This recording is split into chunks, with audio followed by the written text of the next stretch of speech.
What do you think? Were some of the frustrations from the way that game ended, is that what led to that 42-point first quarter? No doubt, Michael. The other thing was this.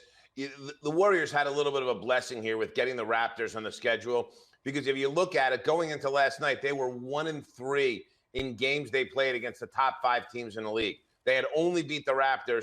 They had lost to the Cavs. They had lost to the Rockets. They had lost to the Spurs.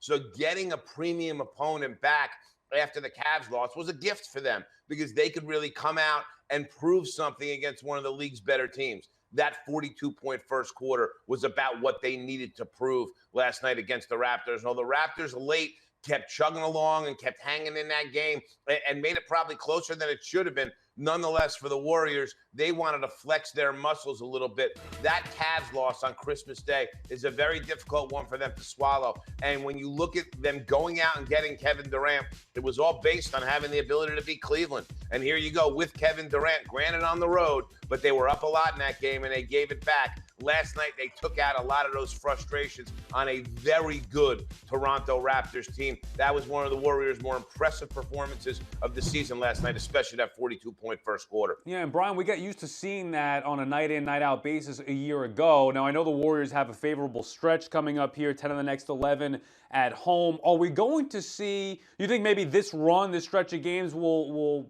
kind of mirror what happened last year when they were so dominant? Do you think you're going to see that from this Warriors team at some point? I don't know about that kind of dominance, Sal, just because they're not prioritizing it. They understand that 73 in the end doesn't get them what they want, which is a ring. So they're going to obviously want to win as many regular season games as possible. I don't know that they're going to look at necessarily shadowing last season. I think the important part of this stretch is create some distance between them and the San Antonio Spurs. Listen, it's still only one game in the loss column.